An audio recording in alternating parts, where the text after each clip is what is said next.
Le savoir scientifique, il est publié dans des revues spécialisées qui sont dirigées par les scientifiques et dans lesquelles il y a des procédures sérieuses où les pairs, c'est-à-dire d'autres scientifiques, vont apprécier un article qui leur est parvenu d'un laboratoire et vont donner un feu vert, le plus souvent après avoir demandé des additifs, des corrections.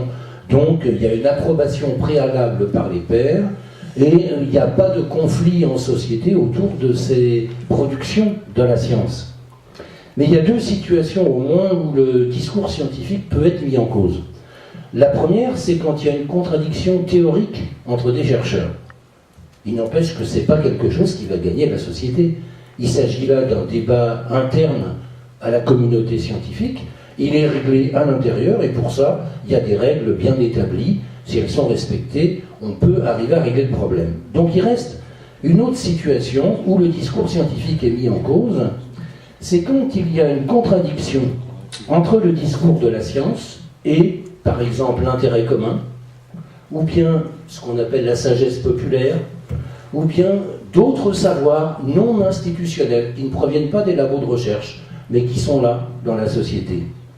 C'est-à-dire que quand les scientifiques, ou au moins certains scientifiques, affirment des vérités que je vais appeler suspectes, suspectes parce que elles conviennent trop bien à certains intérêts particuliers, alors il y a un problème. Mais ce problème ne veut pas dire que ces vérités sont fausses, bien évidemment.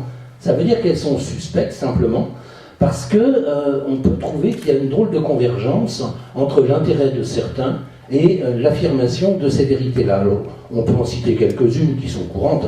Les plantes transgéniques vont nourrir la planète, par exemple. C'est quand même suspect. Les nanotechnologies sont capables d'améliorer la vie humaine. Donc, ces affirmations, en réalité, elles constituent des pressions pour obtenir des dirigeants politiques des décisions qui soient conformes aux intérêts de puissants lobbies. C'est pourquoi elles sont suspectes. D'où la nécessité, dans ces cas-là, de combler cette espèce de vide scientifique et éthique entre la parole des experts et la décision du législateur. Pour faire cela, nous, Sciences Citoyennes, on a travaillé un certain temps sur une réforme de l'expertise et on a mis récemment sur notre site une proposition de loi pour créer une haute autorité de l'expertise et de l'alerte. Il s'agit d'une commission de déontologie de l'expertise, c'est-à-dire qu'elle pourrait donner les règles et contrôler l'activité des agences d'expertise, des comités d'expertise. Donc pour ça, je pense que dans ces règles-là, elle dira ce qui s'est dit dans beaucoup d'interventions ici, qu'il faut faire intervenir d'autres savoirs. Alors d'abord apporter la contradiction, c'est-à-dire que le savoir majoritaire dans le camp de la science n'est pas forcément le savoir entier, le savoir sur lequel il y a consensus. Donc il faut apporter la contradiction. Il faut opposer pour ça des experts de même discipline. Et puis il faut apporter d'autres savoirs. D'autres savoirs, c'est-à-dire d'autres disciplines scientifiques d'abord, parce que la discipline en cause n'est pas la seule, mais pas seulement des disciplines scientifiques. Les sciences humaines et sociales doivent aussi contribuer à une expertise sur un thème techno-scientifique. Parce qu'il y a toujours un impact dans la société. Autrement, d'ailleurs, ça ne soulèverait pas de problème et personne ne dirait rien, il n'y aurait pas besoin de faire d'expertise. Donc il faut impliquer aussi les ONG et il faut impliquer les citoyens. On appelle ça la haute autorité de l'expertise et de l'alerte. Le dernier mot, il faut quand même en dire un mot. Il s'agit de protéger les lanceurs d'alerte.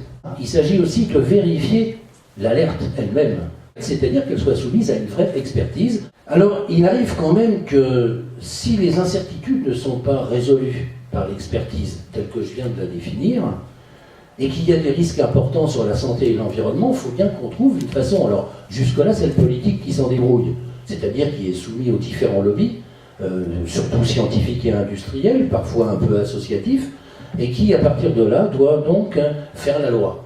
Mais il nous semble qu'il manque un maillon là, il manque un maillon citoyen proprement, et c'est là qu'on a proposé donc une nouvelle formule de ce qui est un peu banalisé comme conférence de citoyens. Les conventions, c'est notre truc, c'est ce qu'on propose, et qui sont des conférences de citoyens un peu différentes. C'est une quinzaine de personnes, tirées au sort sur les listes électorales, c'est le plus pratique. Le plus dur là-dedans, c'est que ces gens aient une formation qu'on pourrait qualifier d'objective.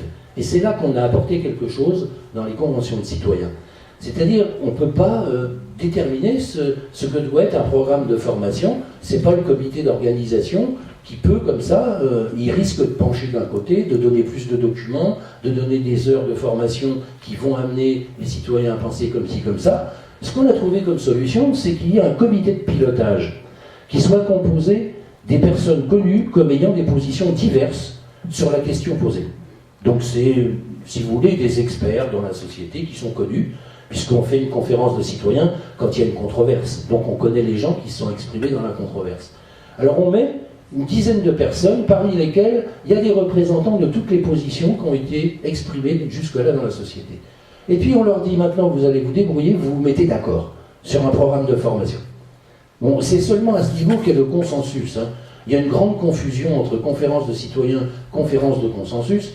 Les conférences de consensus ont été inventées par les médecins américains, il y a longtemps, surtout pour décider de la meilleure façon, par exemple, de faire une intervention chirurgicale en mettant 20, 30 spécialistes autour d'une table, ils discutent, ils font des projections, et puis ils se mettent d'accord, il vaut mieux passer par là, il faut prendre du fil comme ça, bon.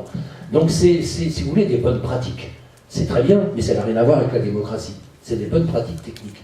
Alors que la conférence de citoyens n'a pas pour but de produire l'unanimité, elle a pour but de refléter ce que pense la population, tel qu'on peut l'imaginer en étudiant un groupe de 15 personnes bien formées. Voilà, c'est ça le but.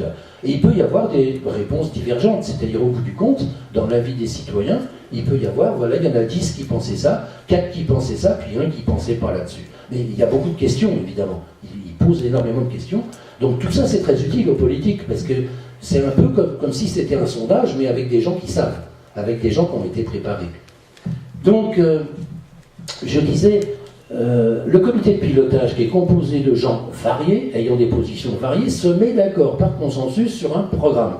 C'est-à-dire qu'il identifie des thèmes et des gens qui vont venir exposer ces thèmes pendant un temps qui est fixé, par consensus. Vous voyez, c'est un programme qui est un peu scientifique.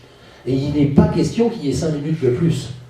Et c'est les citoyens eux-mêmes qui rédigent leur avis. Ça n'a rien à voir avec le débat public dont on nous parle beaucoup. Ce n'est pas du tout la même chose. Donc, la conférence de la Convention de citoyens, elle est faite pour dépasser l'expertise, dont le but de l'expertise, c'est de savoir.